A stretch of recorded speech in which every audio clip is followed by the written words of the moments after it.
How's everybody doing? My name is Anthony Brian Logan, and today we got to talk about Donald Trump's executive order on preventing online censorship. If you want to read that for yourself info, I'll link to that in the box. I'll also link my sources in the box if you want to read those for yourself.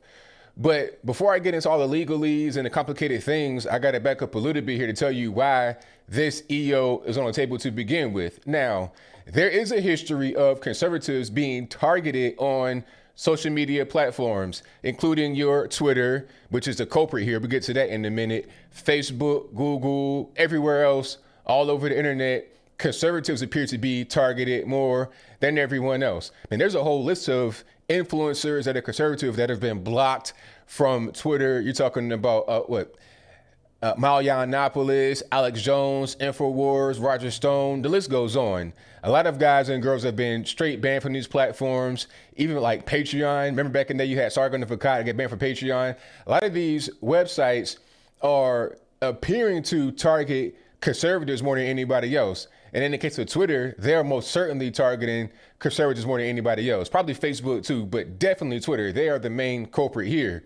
Speaking of Twitter, I think this is what has sparked the EO to be on the table. They are actively censoring Donald Trump's tweets, or they're changing it, doing different things. The first thing that happened that prompted this was when Trump was talking about the mail-in ballot, aka cheat by mail, aka fraud by mail.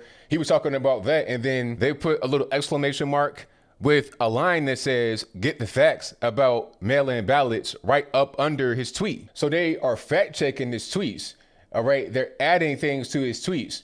And there's another tweet that just came out where he's talking about the looting, and they say, hey, once the looting starts, the shooting starts. That's a fact. He's not necessarily saying, hey, if you have a business and people are looting, go out there and kill everybody. But it's a fact that when you have that kind of violence, you're going to have more violence in return. If you looting somebody's shop, you burning it up, you're doing all kind of things, you're going to have violence happening as a return. That's not anything other than the fact. We see that happen all over the country every single time it goes down. So that's what he was saying. But anyway, Twitter hit that. And then you got to actually like click through it and see it. So they're actively like poking the bear. And that's probably why this EO has come about, although there's been a history of conservatives being targeted on social media platforms like Twitter. Now, let's get into the EO. Like I said, I won't give you all the legalese and whatnot. I'm not a lawyer anyway, so it won't make any sense coming from me. But the essence of it is they're trying to remove Twitter's protection as a platform versus a publisher. This is going to be the main thing you hear about a lot. And I'll try to explain that the best I can. In 1996 or 7, there was a big push to curtail internet pornography from the federal government. As a result of that, you had the Communications Decency Act. The act really sought out to restrict online free speech, because free speech could mean, pornography and stuff like that. That was included in it. But obviously you have a big dragnet that may encompass all of the internet beyond just pornography.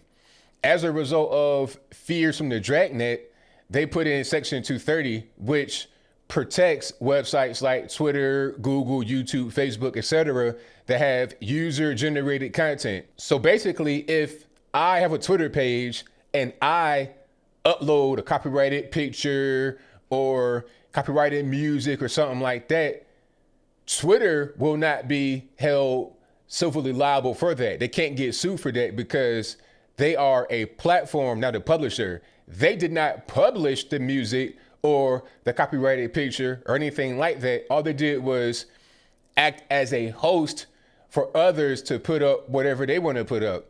Now, I could get potentially sued or something like that. Probably won't happen. But if I do a thing that's wrong or whatever, it's me that's responsible, if anybody, not the platform itself.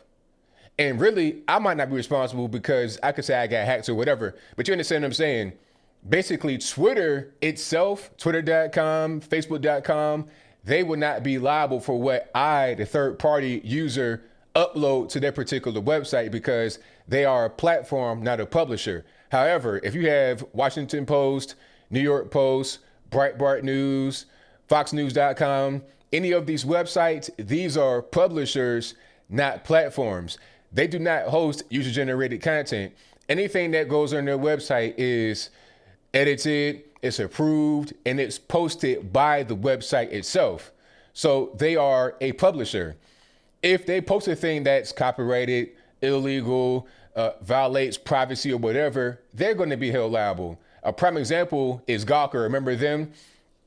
Gawker published Hollywood Hogan sex tape back in the day. Now, as a result of that, they got sued out of existence. However, if I, at the time, was on Twitter looking at stuff, I see this link from Gawker, and I take that link with Hulk Hogan sex tape and I put that on Twitter, Twitter is not responsible for that because it's not really me that did it or Twitter, it's Gawker because they published it. They are a publisher. Twitter is a platform. Now, the issue here is that Twitter is beginning to editorialize and curate the same way that a publisher would do. So the ultimate goal from the EO, from Trump, is to remove Twitter's platform status and make them be a publisher so they can't just do whatever they want to do. However, that's not really going to be a good thing. And I'll explain to you why. Matter of fact, not only is it not good, it'll go to court and Trump will get beat on it, which is actually a good thing. And I'll explain that. I'll explain all of that right here. This is not a good thing because if the objective is to have less censorship, you're not going to accomplish that by making Twitter be a publisher versus a platform. If you make them be a publisher, they're going to have more censorship.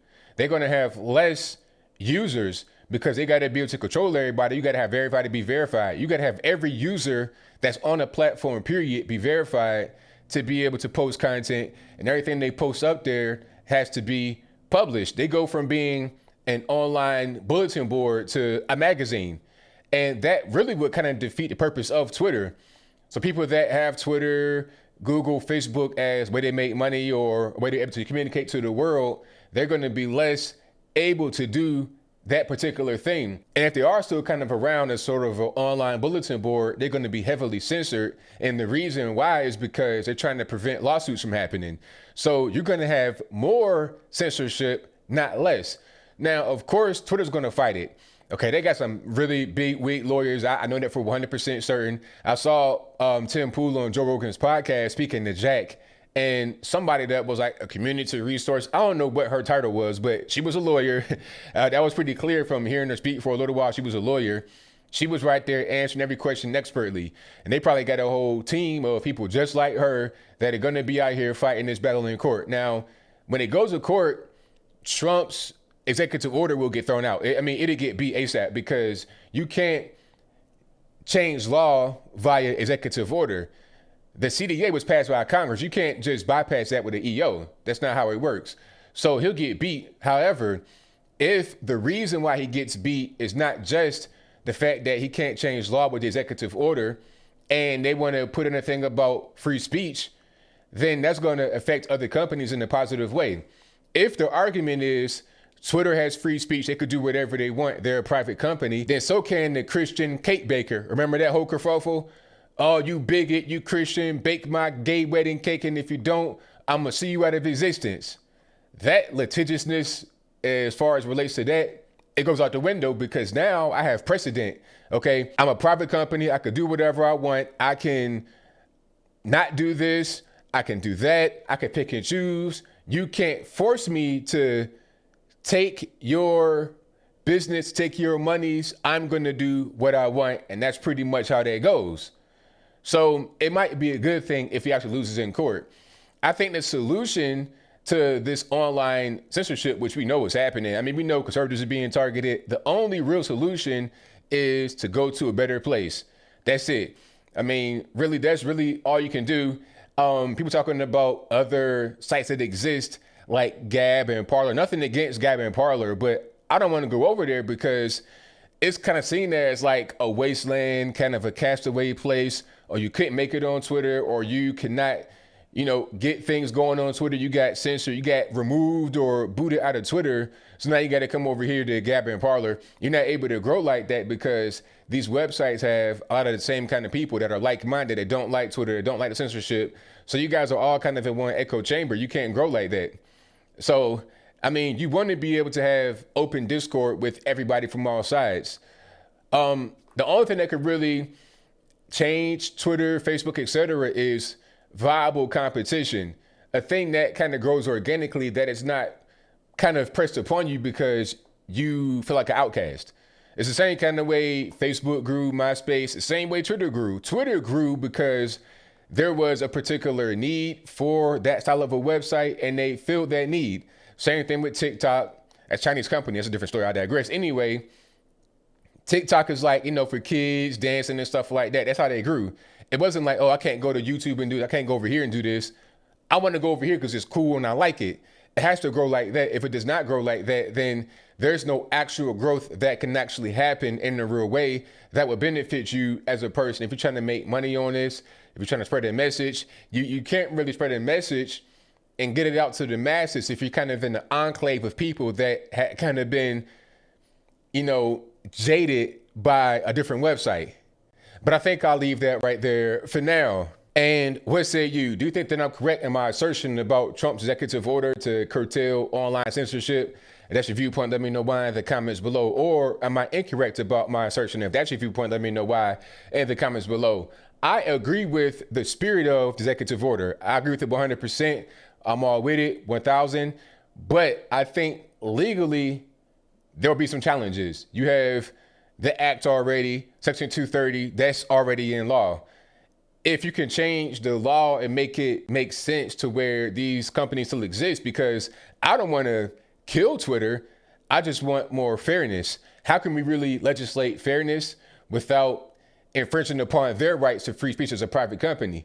Because, what happens if you have a liberal Democrat in office and they think my business is wrong for saying what I say or not allowing people to come on? And it's just like if I have my website, my YouTube page, and it's a troll that's constantly posting stuff and I block them.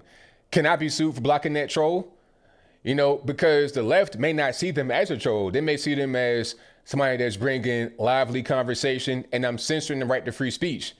But see, I have free speech too, like a restaurant, club, or anywhere else. If you go to my restaurant, you come to my club, come to my store, you're acting the fool, you're doing something I don't like, then I have the right to remove you. Even if others think that what the person is doing is right, it doesn't matter, because ultimately it's my business, my establishment. I have the right to pick and choose who I want to be there, who I don't want to be there. Online censorship is not fair. That's a given. But when it comes to the law, what can actually be done, I'm not really sure. But whatever your thoughts are, please let me know in the comments below. And that's all I got to say for this video. If you like what you heard, please comment, rate, share, and subscribe. Peace.